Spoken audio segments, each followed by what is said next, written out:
Cultural High School also made a video of themselves brutally assaulting a black pupil and raping him with a broomstick. And last year, an upmarket Curro private school in Pretoria was accused of racially segregating classes. Now, Sara Gon is a research fellow at the South African Institute of Race Relations. Now, we asked her earlier on whether the desegregation policies that were implemented 20 years ago are still effective.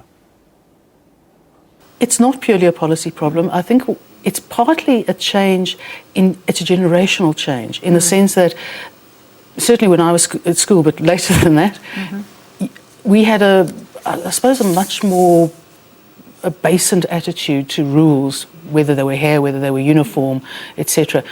The current generation, across the colour range, is different.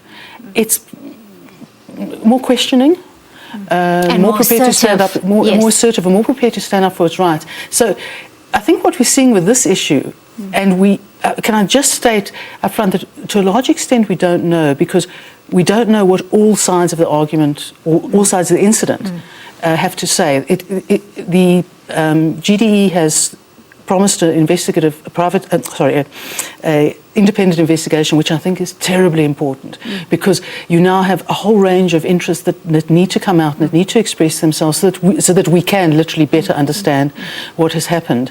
And I think what you're seeing is a clash between, to some extent, old-fashioned school policy, school management, and a modern teenage environment. Sometimes there may be racism involved, without a doubt, but not always. Sometimes it's just perhaps a little careless, perhaps a little lack of understanding, a generation gap. I think there are so many factors that come into play. Sara, what should a cohesive, unified society be characterized by? If I can say that I don't actually think we can achieve a unified and cohesive society, and I don't mean that in a negative sense. I mean that because our society is so diverse, individually and in the group sense, I think we strive for cohesion, but we are probably unlikely to ever get it, which is probably entirely healthy, because it's a plurality of views and it's a plurality of opinions, and it's that range of opinions that makes the society democratic and vibrant. So it's striving to a better understanding. I'm not sure it's ever about really getting there, but we become cohesive over the most unexpected issues. It could be sport, it could be criticism of the government, it could be hair or not hair.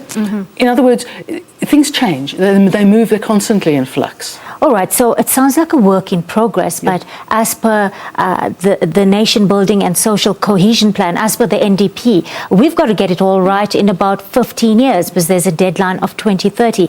How viable is this? Will South Africans, will they be more conscious of the things they have in common, as you've mentioned, than their differences? And will people become more accepting of their multiple identities? I suppose I'm asking, will we reach a point where apartheid is no longer part of our living memory? And to what extent will this realization actually aid in our social cohesion? It will eventually no longer be part of our living memory, but it will always be part of our history.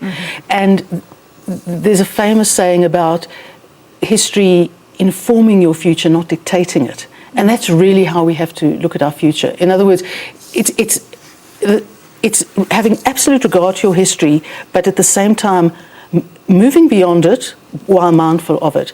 And that is something that changes over time. It is aggravated when economic circumstances are bad, when policy issues are in dispute.